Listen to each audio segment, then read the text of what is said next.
Students welcome back to the channel. Myself Vaishnav Kasaudhan and हम discuss कर रहे थे ठाकुर पब्लिकेशन की बुक पोएट्री एंड ड्रामा 2, जो कि राजस्थान के सभी यूनिवर्सिटीज एंड कॉलेज इंस्टीट्यूशन के बीए थर्ड सेमेस्टर के स्टूडेंट्स के लिए बनाई गई है and it is based on the latest NEV based syllabus. So students, इससे पहले की जो हमारी वीडियोस रही है उसमें हम लोगों ने चैप्टर 5 तक का डिस्कशन हमारा कंप्लीट कर लिया है। सो इससे पहले के जो चैप्टर्स, अगर आप उनके डिस्कशन को देखना चाह रहे हैं, उनके वीडियोस को देखना चाह रहे हैं, तो उन वीडियोस की लिंक डिस्क्रिप्शन बॉक्स में अवेलेबल होगी, आप वहां से जाके देख सकते हैं। बाकी हमारे चैनल पे भी जाके आप सर्च करके देख सकते हैं। फिलहाल बात करते हैं हम इस वीडियो की। तो इस वीडियो में हम डिस्कस करने जा रहे हैं हमारी बुक का चैप्टर 6, जिसका नाम है PB Shelley's England in 1819। I think title से ही क्लियर हो जा रहा है कि पोएम किस बारे में रहने, इंग्लैंड के बारे में रहने वाली एंड किस टाइम पीरियड के इंग्लैंड के बारे में रहने वाली, 1819 के। तो ये वो टाइम पीरियड आ जाता है इंग्लैंड का जब किंग जॉर्ज द थर्ड इसे रूल करते थे। एंड ओवरऑल शेली ने जो है वो उस टाइम की जो मोनार्की थी उसको क्रिटिसाइज करते हुए, या उस टाइम की गवर्नमेंट किस तरीके से सिटीजन्स को, या आप कह सकते हो जो उनके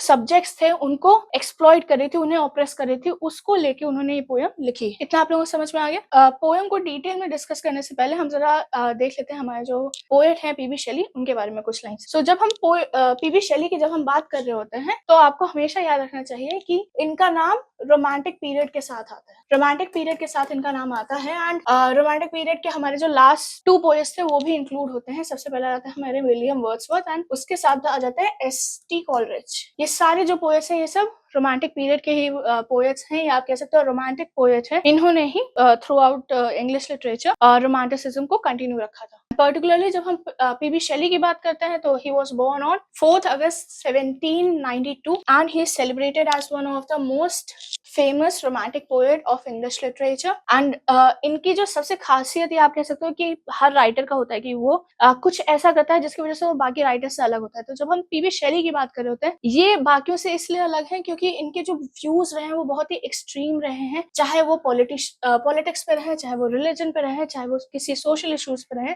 एंड इन्हीं सारे टॉपिक्स को जो है इन्होंने अपनी पोएट्री में डिस्कस भी किया है। एग्जाम्पल आपने देख ही लिया, ये जो हमारी पोएम है वो सोशल इश्यूज पे बेस्ड है उस टाइम के। एंड सिंस जो इनके व्यूज थे वो बहुत ज्यादा आप कह सकते हो अनकन्वेंशनल थे एंड कम्प्लीटली नॉन ट्रेडिशनल थे। Like he was one of those people जो अगर आप गलत हो तो वो आपके मुंह पे कह देंगे भाई तू गलत है। इस चक्कर में इनकी जो पोएम्स थी जब तक ये जिंदा थे तब तक उन्हें उतनी ज्यादा आप कह सकते हो पॉपुलैरिटी नहीं मिली, उतनी ज्यादा वो फेमस नहीं हुए। बट उनकी डेथ के बाद यानी कि जो मोनार्की थी वो पूरी तरीके से हट गई, या जो कंट्रोल था गवर्नमेंट का वो जब धीरे धीरे हटने लगा, लोग लीनियंट होने लगे, लोग रिबेल करने लगे, उसके बाद जो है पीबी शेली की पोएम्स जो है वो फेमस होना स्टार्ट हुई। एंड उन्होंने कई सारे राइटर्स आए, कई सारे पोएट्स आए जिन्हें उन्होंने इन्फ्लुएंस किया था। इनमें कुछ नाम जो सबसे आगे आता है वो आ जाता है हमारे ब्राउनिंग, हार्डी एंड ईट्स।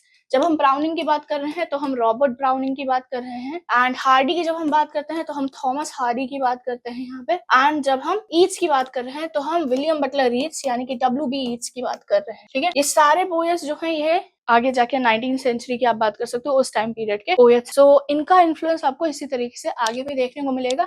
अगर हम बात करते हैं कि पीबी शेली की सबसे ज्यादा फेमस कौन से वर्क्स रहे हैं, तो सबसे ज्यादा फेमस इनकी रही है ओसमांडस, जो कि इन्होंने 1818 में लिखी थी। Ode to the West Wind 1819 में इन्होंने लिखी थी। टू अ स्काई लार्क 1820 में जो इन्होंने लिखी थी। इसके अलावा इन्होंने एक पॉलिटिकल बैलेड भी लिखा था जिसका नाम था द मास्क ऑफ अनार्की 1819 में लिखी थी। अब इससे जो है आपको क्लियर हो रहा होगा कि बाकियों से तो नहीं हो रहा होगा, like Ode to the West Wind या स्काईलार टू द स्काईलार, इससे हो रहा होगा भाई ये तो रोमांटिक पोएट्रीज है, ये नेचर को हाईलाइट करके पोएट्रीज है, ये रोमांटिक पोएट्रीज। बट इसके टाइटल से आपको सीधा सीधा क्लियर हो रहा होगा कि ये पॉलिटिकल और सोशल इश्यूज को डील कर रही है, क्योंकि इसमें टर्म आ जा रहा है एनार्की। पोएट्रीज के अलावा इन्होंने कई सारे प्रोज लिखे हैं, फिक्शन लिखे हैं, आर्टिकल्स लिखे हैं। बट इनका जो फिक्शन या आर्टिकल रहा है वो सब एक टॉपिक पे बेस रहा है, वो आ जाता है जितने भी उस टाइम पीरियड के पॉलिटिकल, सोशल या फिलोसॉफिकल टॉपिक्स रहे हैं। एंड उसमें भी किस तरीके की बातें, नॉन कन्वेंशनल या अनट्रेडिशनल बातें इन्होंने अपने आर्टिकल्स में कही हैं। अभी इसका भी एग्जांपल मैं आपको दिखाती हूँ कि किस तरीके से ये नॉन ट्रेडिशनल या अनकन्वेंशनल बातें कह रहे हैं। इनकी स्कूलिंग की जब हम बात करते हैं तो इनकी जो स्कूलिंग स्टार्ट हुई वो सेन हाउस। एंड बचपन से ही जो है शेली जो है वो बहुत ही अग्रेसिव बच्चे रहे हैं, बहुत ही आप कह सकते हो बहुत ही गुस्सैल रहे हैं, या इनको जो कुछ बच्चे होते नहीं है जिनको आप हल्का सा परेशान करो and they give a very loud reaction, very aggressive reaction, तो वैसे थे। एंड प्रॉब्लम ये हो गई दैट नॉर्मली बच्चे जो है वो फाइट बैक कर लेते हैं अगर उनका कोई पेयर उन्हें परेशान कर होता है, बट शैली के पास एक डिसएडवांटेज आ गया था कि ये कभी किसी को फाइट बैक नहीं कर पाते थे, ये लड़ नहीं पाते, ये गुस्सा तो करते थे पर ये लड़ नहीं पाते थे। तो इसकी वजह से इनके जो पेयर्स थे, इनके स्कूलिंग ईयर में भी, इनके कॉलेज में भी, इनके जो पेयर्स थे उन्होंने इनको काफी बुली किया है। So Shelley has been targeted in the act of bullying. So इनके स्कूलिंग के टाइम पे भी इन्होंने बुलिंग काफी फेस की। एंड जब ये अपने कॉलेज यानी कि 18 कॉलेज इन 1804 वहां पे भी जब इन्होंने एडमिशन ले लिया, सेम प्रोसीजर चलता रहा कि वहां पे भी इनके कॉलेज में भी इनको काफी ज्यादा बुली किया जाता था। एंड सिंपल सा था कि जब बच्चे हैं सब लोग, तो बच्चों को क्या होता है, इफ समवन गिव्स और रिएक्शन, बच्चे रिएक्शन के लिए, अटेंशन के लिए करते हैं। शैली ऑब्वियसली खुद के गुस्से को कंट्रोल नहीं कर पाते थे, वो रिएक्शन देते थे। बच्चों का यही था कि शैली बहुत इजीली रिएक्शन दे देंगे, इसे ही परेशान करता है। एंड उन्होंने इन्हें प्रोवोक करना स्टार्ट कर दिया। एंड इनका जो था कि इनका कुछ चीजों में थोड़ा सा इनका बिहेवियर अजीब था, आप कह सकते हो अनकन्वेंशनल स्टार्टिंग से रहे, बचपन से ही ये नॉर्मल बच्चों से थोड़े से हट के रहे हैं। एंड इसी वजह से इनको निक नेम भी दे दिया गया था, या आप कह सकते हो इनका मजाक भी उड़ाना शुरू कर दिया गया था, इनको मैड शैली भी कहना शुरू कर दिया था। बट स्टिल बुलिंग और हर चीज, जितनी भी इनकी नेगेटिव चीजें हो रही हैं इनके स्कूल और कॉलेज ईयर्स में, उसके बावजूद इन्होंने कई सारे दोस्त बनाए अपने कॉलेज ईयर्स में। एंड उनकी वजह से जो है इनका लिटरेचर में, आप कह सकते हो लिटरेरी करियर जो है वो इनका एक स्टार्ट हुआ। एंड इसी टाइम पीरियड पे इन्होंने अपना लिटरेरी करियर भी स्टार्ट किया। लाइक इन 1810 इन्होंने अपनी first Gothic horror novel publish की थी, आप रिलीज की थी। गॉथिक हॉरर, हॉरर से तो आपको समझ में आ रहा होगा भाई, हॉरर जेनर की बात हो रही है। गॉथिक इसमें आप उन एलिमेंट्स को ले सकते हैं जो थोड़े से भूतिया, या आप कह सकते हो कि डार्क एरा से कनेक्टेड होते हैं। और इनकी नॉवेल का नाम क्या था, इनकी नॉवेल का नाम था जेस्ट्रोजी। एंड सेम ईयर यानी कि 1810 में ही इन्होंने अपनी सिस्टर के साथ को ऑथर किया था, यानी कि को राइट किया था इन्होंने। एंड ओरिजिनल पोएट्रीज नाम से इन्होंने एक पोएट्री कलेक्शन भी पब्लिश किया था। एंड इस सेम इनकी जो फर्स्ट नॉवेल आई वो भी एक गॉथिक स्टाइल में थी। इनकी जो सेकंड नॉवेल, सेकंड जो बुक आई, सेकंड पोएट्री कलेक्शन जो आया इनका, वो भी जो है वो गॉथिक स्टाइल पे ही बेस्ड था। अब इसके बाद जो है इन्होंने अपना ऑक्सफोर्ड यूनिवर्सिटी में पढ़ाई स्टार्ट कर दी 1810 में। एंड इसी के कुछ टाइम बाद, यानी कि जब ये ऑक्सफोर्ड यूनिवर्सिटी में थे, तो इसी टाइम पे इन्होंने सेकंड गॉथिक नॉवेल को जो है पब्लिश किया, जिसका नाम था सेंट एवरिन। एंड ये ओवरऑल जो है इसे इन्होंने जब ये 18 कॉलेज में थे तब इन्होंने लिख ली थी। पब्लिश दोनों बुक्स को एक ही ईयर में किया है। दोनों बुक्स जो है आप कह सकते हो कि इन्होंने पहले से लिख के रखी हुई, ठीक है। अब इसके साथ ही जो है 1810 में शैली ने एक और पोएट्री कलेक्शन रिलीज किया, जिसका टाइटल उन्होंने रखा posthumous fragments of Margaret Nicholson. So Margaret Nicholson के जो उनके डेथ के बाद कुछ एलिमेंट्स रह गए थे, कुछ पोएट्रीज रह गई थी, उनका एक कलेक्शन बना के भी इन्होंने पब्लिश किया था। एंड इसका कलेक्शन जो है वो कहा जाता है कि एडिट किया था जॉन फिट्ज विक्टर ने। अब ओवरऑल इनका जो एकेडमिक था, इनकी जो स्कूलिंग थी, इनका जो लिटरेरी करियर था, सब स्मूथली चल रहा था। अपने कॉलेज के थर्ड ईयर में इनका जो तीसरा पब्लिकेशन हुआ वो एक बुकलेट था, जिसका नाम था the necessity of atheism. Atheism का मतलब हो जाता है कि एक ऐसा बिलीव जिसमें हम कहते हैं the God does not exist, God है ही नहीं, ऐसे बिलीव को हम कह देते हैं कि ये एथिज्म। एंड ऐसे लोग जो बिलीव करते हैं कि गॉड नहीं है, उनको हम लोग कहते हैं एथिस्ट। तो हुआ क्या, आप ये समझिए कि ये एक ऐसा टाइम पीरियड है जब वहां पे चर्च का कंट्रोल कुछ हद तक था, चर्च का इन्फ्लुएंस या करप्शन जो था वो था, ठीक है। अभी भी है, लोग भगवान पे बहुत मानते हैं। कुछ लोग हैं जो कुछ थोड़े बहुत लोग आ जाते हैं जो कहते हैं नहीं, भगवान जो है वो नहीं है, या वो उतनी शिद्दत से पूजा नहीं करते। बट ओवरऑल अगर हम बात करते हैं सिर्फ 1819 की, वो भी इंग्लैंड की, तो उस टाइम पीरियड पे जो है लोग गॉड पे मानते हुए थे। एंड ये इनका सबसे ज्यादा आप कह सकते हो रिवोल्यूशनरी बुकलेट बना। तो जैसे यूनिवर्सिटी को इसके बारे में पता चला, यूनिवर्सिटी की अथॉरिटीज को पता चला कि ऐसा बुकलेट आया है जिसमें स्टूडेंट है वो कह रहा है कि हमें गॉड पे यकीन नहीं करना चाहिए, हमें एथिज्म की जरूरत है, हमें गॉड को मानना ही नहीं चाहिए। एंड क्यों जरूरत है एथिज्म की, उस बुकलेट में उन्होंने प्रॉपर्ली पॉइंट्स भी मेंशन किया कि एथिज्म की जरूरत हमें क्यों क्यों है, इन रीजंस की वजह से हमें एथिज्म को फॉलो करना चाहिए, हमें गॉड पे बिलीव नहीं करना चाहिए। तो जैसे ही अथॉरिटीज को पता चला, उन्होंने जो है पीबी शैली को जो है कॉलेज से, यूनिवर्सिटी से निकाल दिया, एक्सपेल कर दिया। एक्सपेल होने के कुछ टाइम बाद ही पीबी शैली जो है वो हैरिट वेस्टब्रुक, सिस्टर हेलेन की वो फ्रेंड थी, क्लासमेट थी, वेस्टब्रुक के साथ ये भाग के उन्होंने शादी कर ली। अब शैली के फादर ऑलरेडी उनसे अपसेट थे, ऑलरेडी शैली और उनके पापा का रिश्ता सही नहीं था आफ्टर द एक्सपल्शन। अब जब वो शादी के लिए एक लड़की के साथ वो भाग गए, उसकी वजह से उनके पापा उनसे और ज्यादा नाराज हो गए, दोनों के रिश्तों में और ज्यादा प्रॉब्लम्स आ गई। बट अल्टीमेटली उनके फादर ने उन्हें माफ किया, उनके फादर ने उनको आगे हेल्प किया कि आगे तुम अपने करियर में कुछ करो। एंड इसके बाद शैली की लाइफ में वो टाइम पीरियड आया जब शैली ने नॉन स्टॉप रीड करना स्टार्ट कर दिया। Like it became a habit for him कि उन्हें रीड करना है, अगर वो रीड नहीं करेंगे तो वो सो नहीं पाएंगे, वो कुछ कर नहीं पाएंगे। एंड ये जो नॉन स्टॉप रीडिंग का पीरियड इनका स्टार्ट हुआ, यही वो पीरियड बन गया जब इनके जो इतने एक्सट्रीम व्यू पॉइंट्स हैं पॉलिटिकल और सोशल इश्यूज को लेके, वो सब डेवलप होना स्टार्ट हुए। एंड ये इन सब से इन्फ्लुएंस होने के बाद शैली ने सबसे पहले ऑलमोस्ट 3 साल का गैप लिया। शैली ने काफी सारी पढ़ाई की, काफी सारी रीडिंग की। एंड इन 1813 उन्होंने अपनी फर्स्ट वेल रिगार्डेड बुक, या आप कह सकते हो वेल कंस्ट्रक्टेड बुक, पोएम उन्होंने पब्लिश की, जिसका नाम था क्वीन मैब। एंड इसमें उन्होंने उस टाइम के जितने भी कंट्रोवर्शियल व्यू पॉइंट्स थे, आप कह सकते हो जितने भी सोशल व्यू पॉइंट्स थे जो शैली को पसंद नहीं थे, वो सब उन्होंने इंक्लूड करने की कोशिश की। एंड इसी टाइम पीरियड पे मैरी गुडविन, जो कि विलियम गुडविन की डॉटर थी। अब विलियम गुडविन जो है वो अपने टाइम के एक रेडिकल फिलोसफर और ऑथर खुद हैं। मैरी अपने फादर को देखते हैं कि मेरे फादर कितने ज्यादा अलग तरीके से रहते हैं, वही झलक उन्हें जो है वो शैली में दिखी। And she fell in love with him. And eventually in July 14 Shelley और मैरी जो है वो भाग गए, वो इटली चले गए। They left the continent. अब स्टार्टिंग का ये जो आप ये समझ रहे हो कि Shelley was in a affair, क्योंकि ऑलरेडी उनकी शादी जो है वो वेस्टब्रुक से हो चुकी। So he was in a affair with Mary Godwin. And starting में वो शादी को लेके बहुत एक ऐसा व्यू था कि शादी की जरूरत नहीं है, we should not get married. And वो शादी के बहुत हद तक अगेंस्ट भी हो गए थे। रीजन वाज कि जो अफेक्शन, जो कंपैशन वो अपनी वाइफ से एक्सपेक्ट कर रहे थे after so many years of marriage and 2 children, वो उन्हें नहीं मिल रहा था। सो ही वाज नॉट कीन, वो शादी के लिए ज्यादा इच्छुक नहीं थे, वो शादी करना नहीं चाह रहे थे। बट ऑब्वियसली एक इंसान है वो, तो उन्हें वो कंपैशन, वो सपोर्ट की जरूरत है। एंड वो सपोर्ट उन्हें मैरी गुडविन में दिखा। So he stayed with Mary Godwin and उन्होंने अपनी वाइफ को पूरी तरीके से छोड़ दिया। सो ऐसे ही पूरा ऑलमोस्ट 1-2 साल जो है वो अपने मैरी गुडविन के साथ ही रहे हैं, शहर से बाहर ही रहे हैं, कंट्री से बाहर ही रहे हैं। एंड उन्होंने कोई भी पब्लिकेशन नहीं किया टिल February 1816। इसके बाद उन्होंने अपना एक कलेक्शन पब्लिश किया जिसका नाम था 1816 में ये कलेक्शन उन्होंने पब्लिश किया था, ओके, जिसका नाम था। एंड इसमें भी उन्होंने जो है मेन फोकस उनका क्या रहा कि उनकी लाइफ जो इतनी ग्लूमी हो गई, लाइक मैरी के आने से पहले की जो उनकी लाइफ है, उन्होंने वो सेक्शन अपनी लाइफ का इस पोएट्री कलेक्शन में दिखाया। अब इसके बाद क्या हुआ कि मैरी और शैली जो है, जैसे मैंने कहा कि वो साथ में रह रहे थे, इंग्लैंड में रह रहे थे।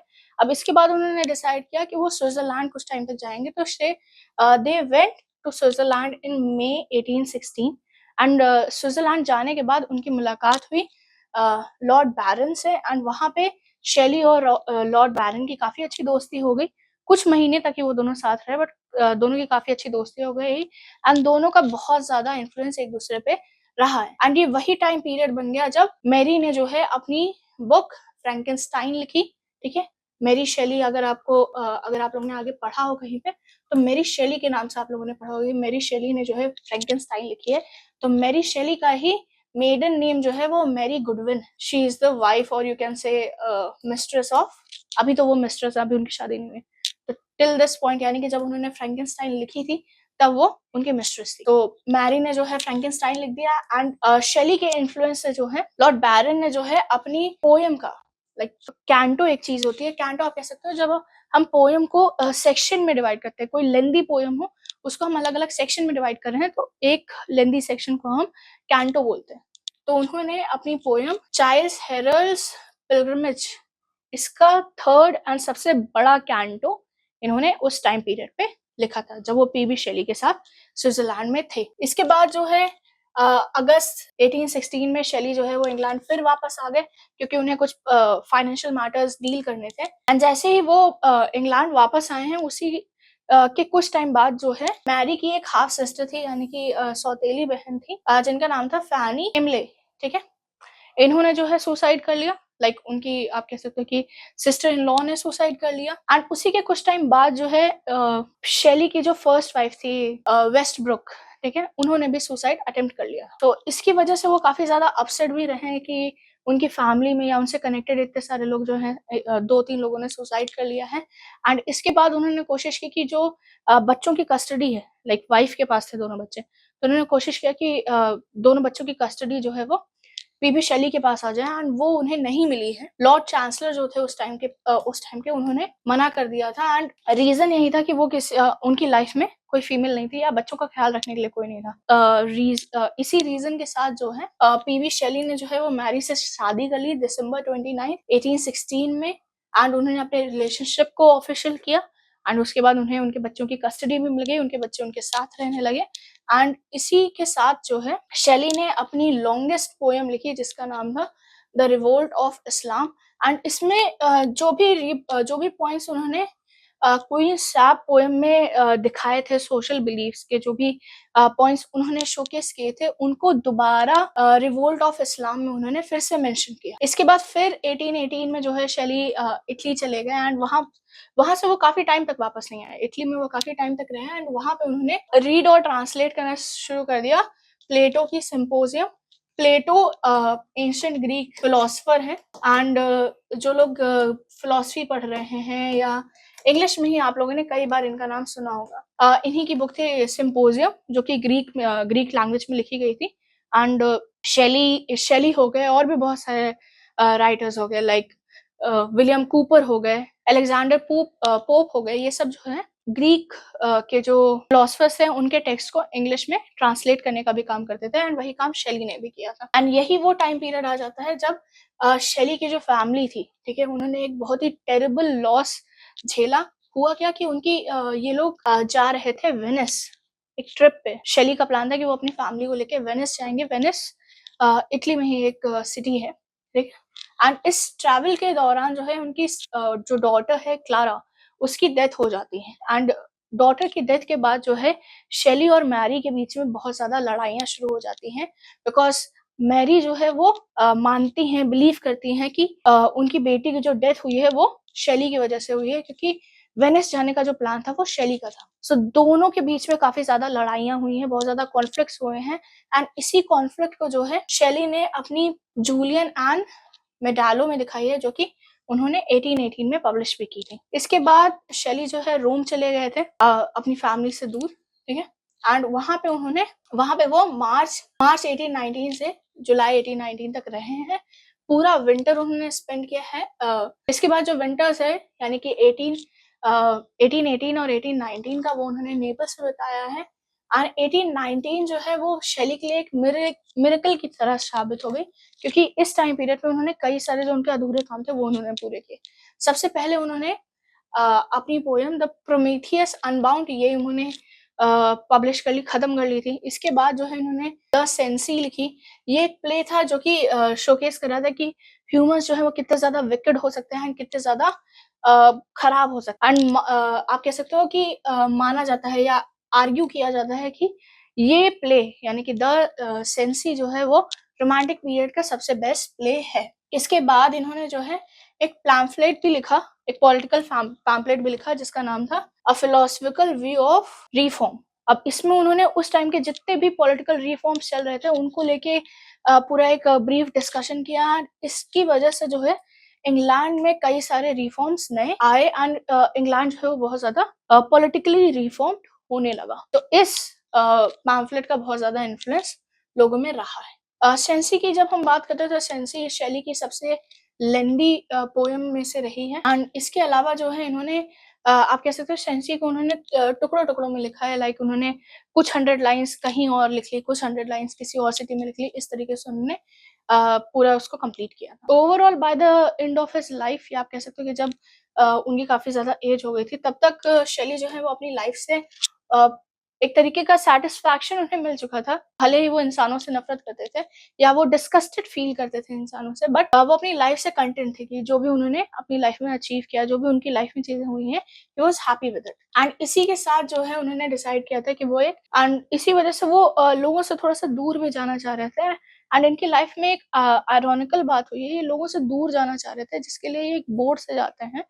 एंड आयरनी ये है कि उसी बोट में या उसी जर्नी में जो है इनकी डेथ भी हो जाती है। तो होता क्या है कि ये ट्रैवल कर रहे होते हैं अपने फ्रेंड्स विलियम के साथ, फैमिली है विलियम के, उनके साथ कर रहे होते हैं एंड उन्हीं के साथ जो है वो अपना पूरा अप्रैल 1822 का टाइम वो उन्हीं के साथ स्पेंड करते हैं एंड उसके बाद एडवर्ड विलियम्स जो उस फैमिली के हेड रहते हैं एंड शेली, ये सब शेली की फैमिली और एडवर्ड की फैमिली सब डिसाइड करते हैं कि ये लोग बोट के थ्रू जो है सेंट रेंजो जाएंगे and Saint Renzo is an island, ठीक है, एक छोटा सा आइलैंड है जहाँ पे एडवर्ड का आप कह सकते हो थोड़ी सी प्रॉपर्टी थी एंड वो वहां जाना चाह रहे थे। सो पूरी फैमिली वहां चली जाती है एंड एक पॉइंट आता है जहाँ पे वो डिसाइड करते हैं कि हम एक बोट से घूमने जाएंगे। बोट का नाम रहता है डॉन जॉन, ठीक है। सो एडवर्ड एंड शेली दोनों डिसाइड करते हैं कि हम दोनों घूमने जाएंगे एंड वो दोनों जा रहे होते हैं लेग हॉर्न से सैन टेरेंजो एंड इसी बीच जो है एक बहुत स्ट्रॉन्ग स्टॉर्म आता है, ठीक है, एंड इसी स्टॉर्म में वो लोग फंस जाते हैं एंड उनकी डेथ हो जाती है, ठीक। एंड काफी दिनों बाद जो है शेली और एडवर्ड की बॉडी जो है वो शोर पे आती है, तब लोगों को पता चलता है कि दोनों लोग मर चुके हैं। अब डेथ के बाद जो है शेली को जो है वो प्रोटेस्टेंट सेमेट्री जो कि रोम में है वहां पे उन्हें कीट्स की बॉडी, जॉन कीट्स की बरियल साइट के पास में उन्हें बरी कर दिया जाता है, ठीक। सो ये थे हमारे पोएट पीबी शेली। अब हम चलते हैं इनकी poem England in 1819। So poem का तो टाइटल का तो मैंने आपको मतलब बता दिया कि इस पूरी पोएम में वो 1819 का जो इंग्लैंड था उसकी बात कर रहे हैं। किंग जॉर्ज किस तरीके के किंग थे या किस तरीके से वो अपने सब्जेक्ट्स को ऑप्रेस कर रहे थे उसके बारे में पोएम है। पोएम की अगर मैं बात करती हूँ तो it is a sonnet. Sonnet है, इसका मतलब क्या होगा कि ये 12 लाइन्स में डिवाइडेड है। अब नॉर्मली क्या होता है कि सोनेट 2 स्ट्रक्चर या 3 स्ट्रक्चर होता है, ठीक है। पहला हो जाता है हमारा पेटार्कन सोनेट, फिर आ जाता है हमारा शेक्सपियरियन सोनेट एंड इसमें एक सब कैटेगरी हमारी एक और आ जाती है जिसको हम कहते हैं स्पेंसेरियन सोनेट। सो जितनी ये 3 बेसिक टाइप की सोनेट से इनका स्ट्रक्चर होता है, बट ये जो हमारी शेली की सोनेट है इसका स्ट्रक्चर नहीं है। लाइक ये पूरी पोएम जो है वो कनेक्टेड फॉर्मेशन में लिखी है, स्टैंजा में डिवाइड नहीं की गई। 12 लाइंस का सेट है, इसी वजह से हम बस कह देते हैं कि 12 लाइंस का सेट है, इसलिए ये एक सोनेट है। बाकी अगर हम सोनेट का जो बेसिक स्ट्रक्चर होता है या तो वो 6/8 और ऑक्टेव में डिवाइडेड होगी या तो वो क्वाड्रेंट्स और कपलेट में डिवाइडेड होगी, ऐसा कोई स्ट्रक्चर यहाँ पे देखने को हमें। राइमिंग स्कीम की अगर हम बात करते हैं तो इसकी राइमिंग स्कीम हो जाती है A B A B A B A B. So starting के 6 लाइन का सेट तो यही हो जा रहा है कि A B A B A B. आगे की जो 8 लाइन्स है उसका स्ट्रक्चर हो जा रहा है C D C D C C D D, ठीक है। लास्ट की जो 8 लाइन्स है यानी कि लास्ट का जो ऑक्टेव है उसकी राइमिंग स्कीम हमारी ये है, ठीक है। सो ये था हमारी पोएम के बारे में। अब हम चलते हैं एक्सप्लेनेशन पे एंड एक्सप्लेनेशन स्टार्ट करते हैं हम स्टार्टिंग की 4 लाइन्स के साथ।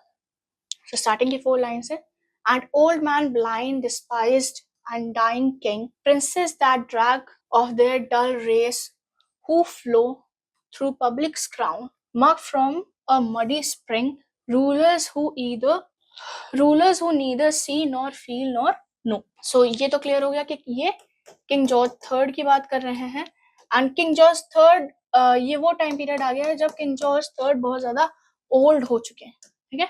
तो वही चीज उन्होंने बोली है कि हमारे जो किंग है वो कैसे हैं, वो बूढ़े हो चुके हैं एंड बूढ़े होने की वजह से क्या होता है कि लोग एक एज आती है जिसके बाद कहा जाता है कि लोग सठिया गए। तो यहाँ पे भी वही चीज हो रही है कि हम किंग जॉर्ज जो है वो बहुत ज्यादा सठिया गए हैं, ठीक है। He is mad, he is blind and mad होने की वजह से वो अपने सब्जेक्ट्स को इतने गलत तरीके से ट्रीट कर रहे हैं दैट इनके जितने भी सब्जेक्ट्स हैं यानी कि जो सिटीजन्स हैं इंग्लैंड के, they despise the king and dying यानी कि बस मरने के कगार पे। वो एक एज ऐसी आ नहीं जाती जिसमें कहा जाता है कि भाई ये तो आज मिल जाए या कर मर जाए, ठीक है। तो वैसा ही केस आ गया है कि जो किंग जॉर्ज जो है वो अपने मरने की स्टेज पे है। सो ऑब्वियसली है कि जो हमारा अभी का किंग है जब वो मरेगा तो हमारा एक दूसरा किंग आएगा यानी कि उनका सक्सेसर आएगा। हो सकता है एक पॉजिटिव पॉइंट हो, बट पोएट कहते हैं कि वो भी एक पॉजिटिव पॉइंट नहीं आएगा कि वो मर रहे हैं। क्यों नहीं आएगा? क्योंकि जो प्रिंसेस है यानी कि उनके जो बेटे हैं, जो उनके सक्सेसर रहने वाले हैं, वो कैसे हैं? Dregs of their dull race who flow through public crown. ये जो प्रिंसेस है ना, जो उनके राजकुमार हैं, उनसे भी वो भी जो है वो बहुत ही खराब इंसान है, बहुत ही खराब किंग है एंड उनको भी जो सब्जेक्ट्स हैं वो नफरत की नजर से देखते हैं। एंड ये प्रिंस कैसे हैं? Mud from a muddy spring. तो ये प्रिंसेस जो हैं, जितने भी राजकुमार हैं, वो कैसे हैं? जैसे एक कीचड़ जो है वो आप कह सकते हो कि मडी स्प्रिंग यानी कि कीचड़ का एक स्प्रिंग है या कीचड़ का बड़ा सा गड्ढा है, वहां से कीचड़ को उठा के ला रहे हैं। तो ये जितने भी राजकुमार हैं वो उसी तरह हैं, वो भी कीचड़ के समान ही है, उनको बस वो कीचड़ से निकाल के लाया गया। अब इन रूलर्स के बारे में क्या गया है कि ये रूलर्स कैसे हैं, ना ही इन्हें लोगों का दर्द दिखता है, ना ही ये लोगों का दर्द फील कर पाते हैं, ना ही ये लोगों का दर्द जानते हैं। Neither see nor feel nor know. Literary devices जल्दी से इन लाइंस में देख लेते हैं। तो सबसे पहला देखिए, डिस्पाइज, डाइंग, ड्रैग, डल। एलिट्रेशन आ रहा है, ठीक है, एलिट्रेशन आ रहा है यहाँ पे, ड साउंड बार बार रिपीट हो रहा है, ठीक है। नॉर, नॉर 2 बार रिपीट हुआ है या रिपीट हो रहा है बार बार, तो ये आ जाएगा हमारा रिपीटेशन, ठीक है, रिपीटेशन आ गया। Mud from a muddy spring, ये हमारा मेटाफर आ गया कि भैया वो दलदल के समान है, वो कीचड़ के समान ही है, कीचड़ से निकाले गए हैं। बस इतना ही है हमारी 4 लाइंस में। आगे की लाइंस को देखते हैं। But leech like to their fainting country cling till they drop blind in blood without a blow, a people starved and stabbed in the untilled field. अच्छा, स्टार्व्ड एंड स्टैब्ड, ये जो last line है इसका लोगों का reference देना है कि इंग्लैंड में उसी टाइम पीरियड पे यानी कि 1819 में ही जो है पीटर लू की आप कह सकते हो मैसेकर हुआ था। एक मैसेकर हुआ था पीटर लू का, जैसे इंडिया में जो है जलियांवाला बाग इंसिडेंट हुआ नहीं था जिसमें लोगों को गोलियों से बस मार दिया गया था, वैसा ही मैसेकर जो है इंग्लैंड में भी हो चुका है 1819 में। इंडिया में जलियांवाला बाग जो है वो 1919 में हुआ था, ये मैसेकर जो है वो 1819 में हुआ था। तो ये स्टार्व्ड एंड स्टैब्ड जो है, देयर इज अ चांस कि वो उस इंसिडेंट को रिफ्लेक्ट करके लिख रहे हैं, क्योंकि उस इंसिडेंट के कुछ ही टाइम बाद ये पोएम उन्होंने पब्लिश की थी, पब्लिश नहीं की थी, लिखी थी।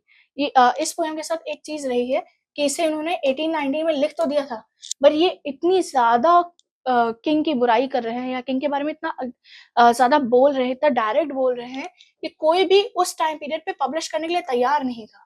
तो इनकी ये पोएम जो है वो 1835 में पब्लिश हुई है, ठीक है। लिखी कब है?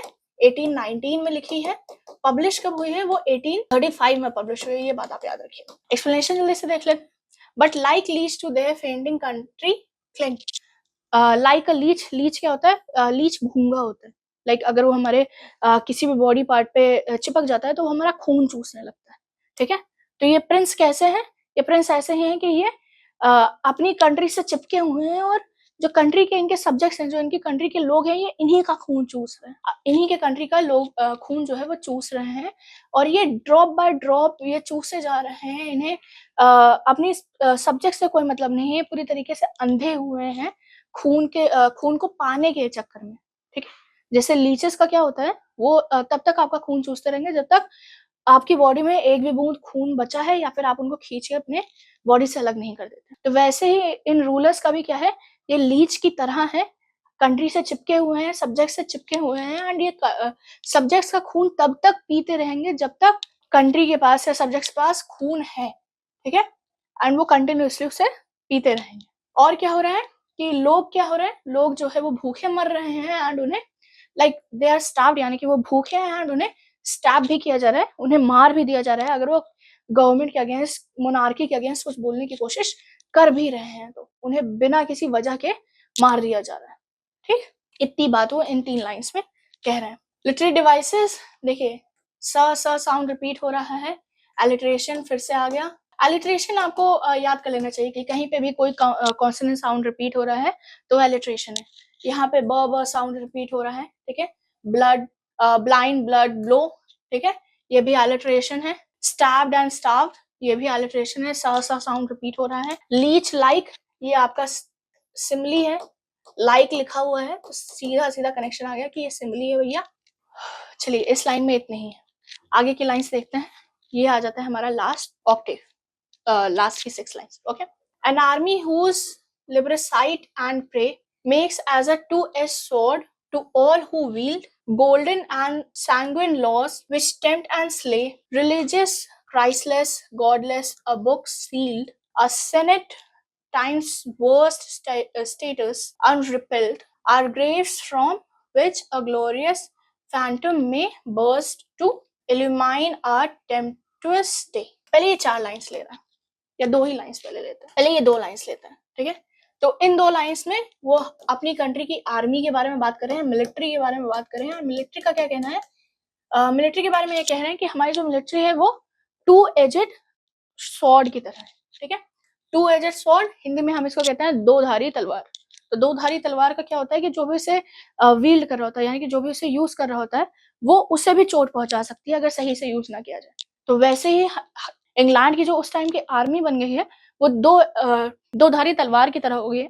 वो दुश्मनों से तो हमें प्रोटेक्ट कर रही है, बट मोनार्की की वजह से वो क्या कर रही है, वो सब्जेक्ट्स यानी कि सिटीजन्स को भी हार्म कर रही है। एग्जाम्पल मैंने आपको दे दिया कि उस टाइम का जो है पीटरलू मैसेकर जो है उसमें आर्मी ने ही सिटीजन्स को मारा था, ठीक है।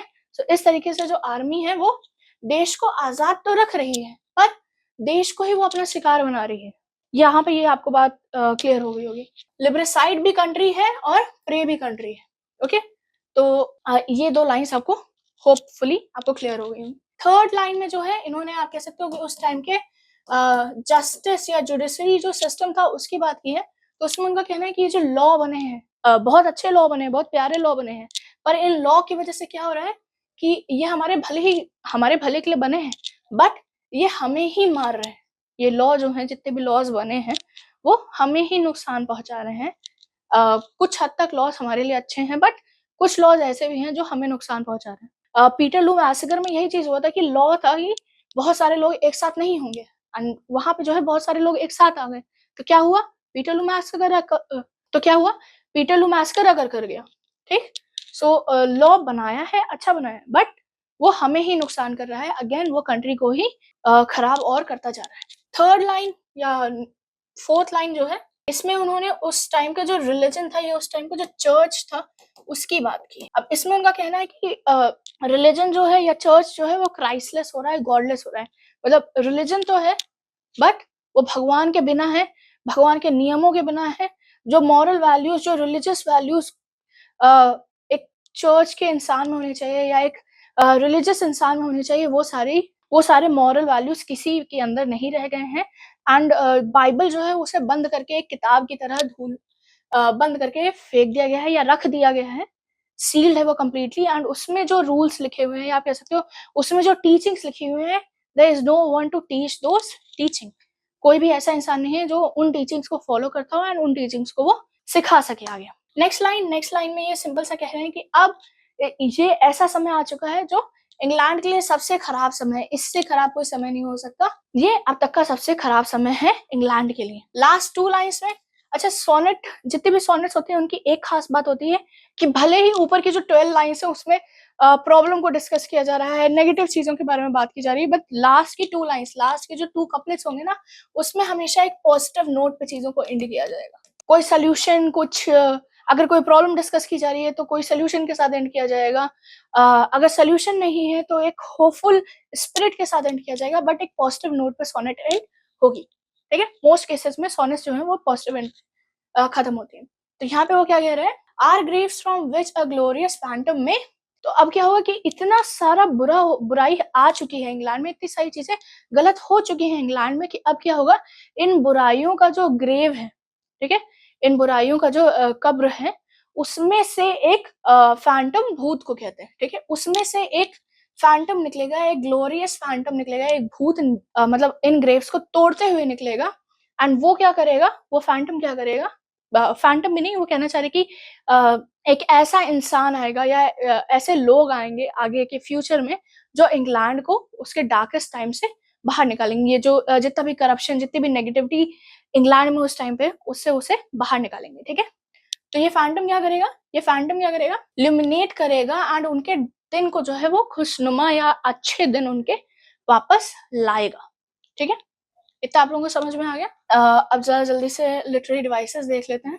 2 एज सॉर्ड मेटाफर है, ठीक है, आर्मी को 2 एज सॉर्ड के साथ कंपेयर किया जा रहा है, मेटाफर है। लॉ को जो है यहाँ पे टेम्प्ट एंड स्ले करने के लिए कह दिया गया है। टेम्प्ट यानी कि रिझाना, एंड स्ले करना, मारना। ये सारा काम जो है वो एक किसी इंसान का हो सकता है, तो यहाँ पे पर्सोनिफिकेशन यूज हो गया है, ठीक है। लॉ को जो है उन्होंने पर्सोनिफाई कर दिया है। सो ये हो गए आपके कुछ लिटरेरी डिवाइसेस एंड आपकी पोएम का एक्सप्लेनेशन। होप आपको वीडियो अच्छी लगी होगी। एंड अगर आपको वीडियो अच्छी लगी तो वीडियो को लाइक कर दीजिएगा। कोई डाउट, कोई क्वेश्चन, कोई सजेशन होता है तो आप कमेंट बॉक्स में कमेंट कर सकते हैं।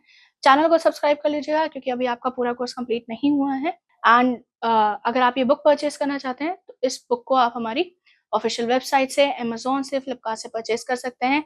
इन सब के लिंक्स जो हैं आपको डिस्क्रिप्शन बॉक्स में अवेलेबल हो जाएँगे। अगर आप इस बुक को कहीं पे भी अपने मोबाइल डिवाइस में या अपने पीसी में या ई-बुक फॉर्मेशन में, पीडीएफ फॉर्मेशन में पढ़ना चाहते हैं, तो आप इसका ई-बुक और पीडीएफ फॉर्मेशन जो है वो गूगल प्ले बुक से परचेज कर सकते हैं। And thank you so much for watching the video. I will see you on the next time.